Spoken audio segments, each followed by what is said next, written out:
Assalamualaikum warahmatullahi wabarakatuh. Perkenalkan, kami dari kelompok 1 yang terdiri dari saya, Sandy Adi Pratama, dan rekan saya, Saudari Tri, Fatin, dan Umi. Di sini kami kelompok 1 akan mempresentasikan mengenai macam-macam gejala kejiwaan kognisi. Berikut pemaparannya. Pengertian dari gejala kognisi. Pengertian kognisi secara etimologi berasal dari kata Latin yang berbunyi cognoscere, yang artinya mengetahui. Menurut Alex Sobor, kognisi diartikan sebagai pemahaman terhadap pengetahuan atau kemampuan untuk memperoleh pengetahuan. Kognisi secara etimologi memiliki arti sebagai kepercayaan seseorang tentang sesuatu yang didapatkan dari proses berpikir tentang seseorang atau sesuatu. Menurut Jean Piaget mengatakan bahwa kognisi merupakan gejala kejiwaan tentang bagaimana manusia memahami proses dalam belajar, mengingat, berpikir terhadap sesuatu informasi. Jadi, gejala kognisi adalah gejala-gejala yang dilihat dari bagaimana seseorang berperilaku atau menerima rangsangan kemudian memberi arti pada rangsangan tersebut sebagai informasi atau pengetahuan. Bismillahirrahmanirrahim. Selanjutnya yaitu kita akan mengenali gejala-gejala pengenalan kognisi. Adapun gejala-gejala kognisi yang pertama yaitu pengamatan. Pengamatan adalah aktivitas yang dilakukan makhluk cerdas terhadap suatu proses atau objek dengan maksud memahami pengetahuan dari fenomena berdasarkan pengetahuan dan gagasan yang sudah diketahui sebelumnya. Adapun proses pengamatan adalah sebagai berikut. Yang pertama sebagai penglihatan, yang kedua pendengaran, ketiga rabaan, keempat pembauan atau penciuman, dan yang kelima yaitu pengecapan. Gejala yang kedua yaitu tanggapan. Tanggapan yaitu suatu bayangan yang tinggal dalam ingatan setelah kita melakukan suatu pengamatan. Tanggapan dapat dibedakan menjadi 3 kategori. Yang pertama yaitu tanggapan masa lampau, kedua tanggapan masa datang, dan yang ketiga yaitu tanggapan masa kini. Gejala yang ketiga yaitu ingatan. Ingatan adalah ketika manusia mempertahankan dan menggambarkan pengalaman masa lalunya dan menggunakan sebagai sumber informasi saat ini. Proses dari mengingat adalah menyimpan suatu informasi, mempertahankan dan menggali informasi tersebut.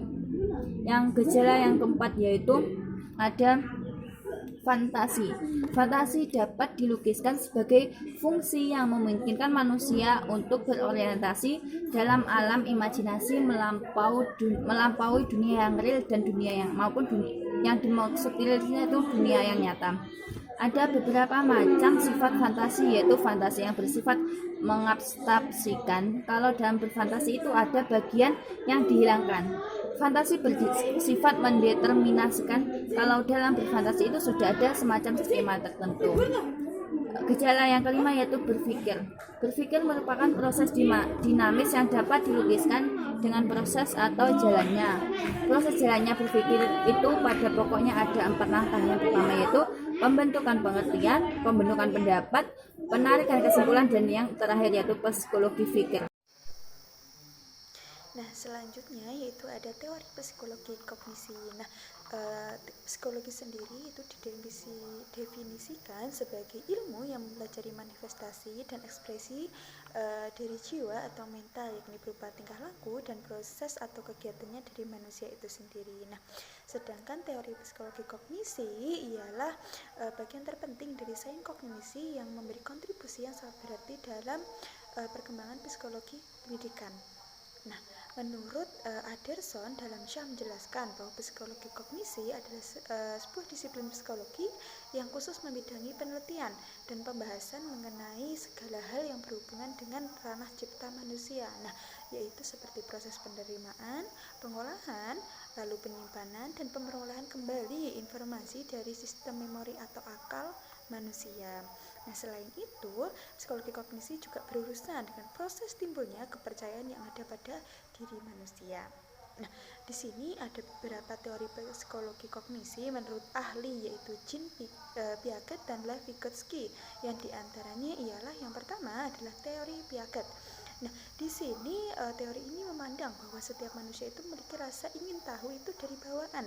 Nah, yang itu mendorong untuk berinteraksi dengan lingkungannya, entah baik lingkungan fisik maupun sosialnya. Nah, teori ini meyakini bahwa pengalaman secara fisik dan pemanipulasian lingkungan akan mengembangkan kemampuannya. Dan ia akan mempercayai bahwa interaksi sosial ini akan membantu dalam memperjelas hasil pemikirannya. Selanjutnya yaitu teori Vygotsky. Nah, teori ini menekankan pentingnya peranan lingkungan kebudayaan dan interaksi sosial dalam perkembangan sifat-sifat dan tipe-tipe manusia. Nah, teori ini menurutnya seseorang akan berkembang melalui interaksi kepada orang lain dan akan memacu terbentuknya ide baru dan memperkaya perkembangan intelektual seseorang. Selanjutnya ialah sejarah psikologi kognisi. Nah, psikologi kognisi itu lahir pada tanggal 11 September 1956. Nah, pada tahun itu pula para peneliti itu mempublikasikan buku dan artikel mengenai perhatian, ingatan, bahasa, dan juga pemecahan masalah. Nah, lahirnya psikologi kognisi ini menjadi populer karena psikologi itu semakin kecewa dengan pandangan behaviorisme yang hanya mendominasi psikologi Amerika. Nah, sulit untuk menerangkan perilaku manusia yang hanya mengedepankan konsep-konsep teori belajar behaviorisme yang mana seperti stimulus, respon, dan juga reinforcement. Nah, dukungan lain berkaitan dengan lahirnya psikologi kognisi ini ialah dari para ahli bahasa seperti Chomsky, yang mana ahli ini menolak pendekatan behaviorisme terhadap pemerolehan bahasa dan lebih menekankan pada proses mental yang penting dalam penggunaan bahasa. Faktor lain yang menunjang lahirnya psikologi kognisi ini ialah penelitian-penelitian yang mengenai ingatan mulai berkembang subur pada akhir tahun 50-an. Lalu hingga buku Piaget itu mulai dihargai oleh psikolog dan juga pendidik di Amerika menjelang akhir 50-an. Nah, barangkali yang penting ialah perkembangan pendekatan pemrosesan informasi, yang mana pendekatan ini dikembangkan dalam ilmu-ilmu komunikasi dan ilmu-ilmu komputer yang menarik perhatian para psikolog. Nah, dua unsur penting pendekatan pemrosesan informasi ialah pertama, mental proses diinterpretasikan sebagai suatu aliran informasi melalui lembaga dan juga berbagai tahapan atau fase. Sedangkan yang kedua ialah mental proses dapat dipahami secara lebih baik, yaitu dengan membandingkan dengan bekerjanya sebuah komputer. Yaitu materi selanjutnya yaitu teori belajar menurut gejala kognitif. Yang pertama yaitu teori perkembangan. Tokoh dari teori perkembangan yaitu adalah Jean Piaget, yaitu adalah psikolog pertama yang menggunakan filsafat konstruktivisme. Sedangkan teori pengetahuannya dikenal dengan teori adaptasi kognitif. Jean Piaget mengumumkan ada tahapan-tahapan yang harus dilalui seorang anak dalam mencapai tingkatan perkembangan dalam proses berpikir. Teori ini tidak hanya diterima secara luas dalam bidang psikolog, akan tetapi sangat berkembang pengaruhnya di bidang pendidikan. Ada yang pertama tahapannya yaitu tahapan sensori motor yaitu umur 0-2 tahun. Yang kedua tahap praoperasi yaitu umur 2-6 tahun. Kemudian yang ketiga tahap operasi konkret yaitu 6-12 tahun. Yang keempat tahap operasi formal umur 12 sampai dia dewasa. Pada teori perkembangan ini disamakan oleh Jean Piaget ini disamakan seperti layaknya organisme yang harus beradaptasi secara fisik dengan lingkungan untuk dapat bertahan hidup. Demikian juga struktur pemikiran manusia. Dengan tahapan-tahapan tersebut, kita seorang pendidik mampu mengetahui, anak ini itu dalam proses umur segini menggunakan tahapan yang seperti apa, menggunakan metode belajar yang seperti apa, agar pemikirannya mudah terangsang. Kemudian teori selanjutnya yaitu teori Jerome Bruner. Dasar ide Jerome Bruner ialah pendapat dari Piaget yang menyatakan bahwa anak harus berperan secara aktif di dalam belajar di kelas. Untuk itu, Brenner memakai cara dengan apa yang disebut discovery learning, yaitu di mana murid mengorganisasi bahan yang dipelajari dengan suatu bentuk akhir. Prosedur ini berbeda dengan reception learning atau expository teaching, di mana guru menerangkan semua informasi dan murid harus mempelajari semua bahan atau informasi.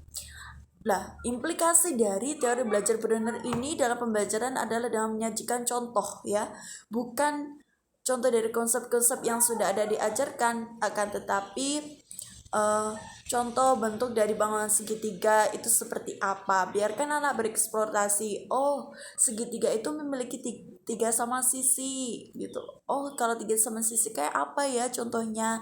Kayak kerucut gitu. Itu adalah teori dari belajar Jerome Brenner. Kemudian yang ketiga yaitu teori belajar bermakna. Teori-teori belajar yang ada selama ini masih menekankan pada belajar asosiatif atau belajar menghafal. Betul apa betul? Pasti jawabannya betul kan? Belajar demikian dirasa tidak banyak memaknai atau anak itu tidak memiliki makna terhadap apa yang dia tulis, apa yang dia hafal. Oh ya hafal, tapi tanpa ada makna. Oh dengan kita toleransi itu akibatnya apa dalam kehidupan, itu anak kurang memiliki makna ya belajar sekarang lah. Untuk itu teori kognitif itu harus memusatkan perhatiannya pada konsepsi bahwa apa yang diperoleh anak itu harus mampu diterapkan dalam kehidupan sehari-hari. Lah, yang paling awal mengembangkan konsepsi ini adalah Ausubel. Dengan Advanced Organizer yang juga dikembangkan oleh Ausubel ini merupakan penerapan konsepsi tentang struktur kognitif di dalam merancang pembelajaran.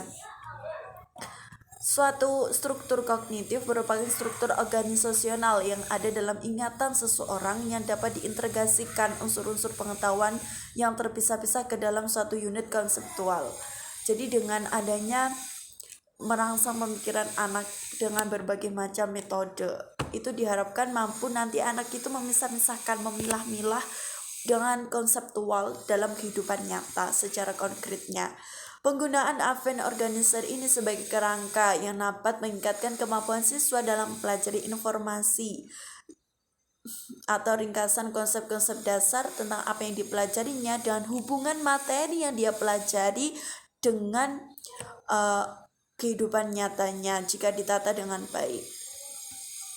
Kemudian teori belajar selanjutnya yaitu disampaikan dengan tokoh Kurt Lewin. Kurt Lewin mengembangkan suatu teori belajar yang dinamakan cognitive field dengan menaruh perhatian kepada kepribadian dan psikologi sosial.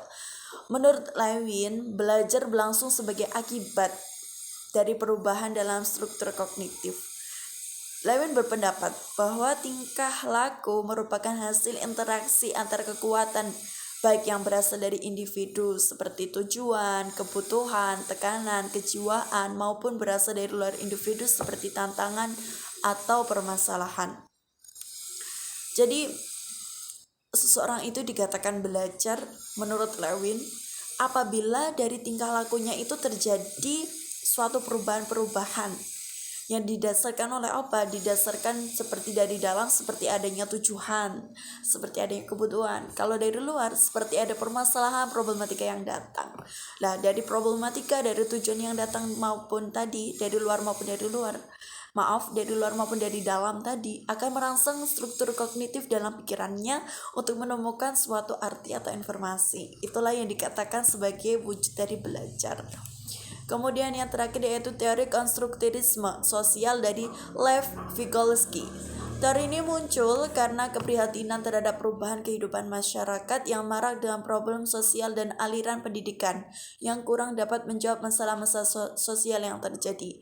Pandangan yang dianggap lebih mampu menjawab persoalan tersebut adalah pendekatan konstruktivisme Vygotsky. Vygotsky berasumsi bahwa belajar bagi anak dilakukan dalam interaksi dengan lingkungan sosial maupun fisik.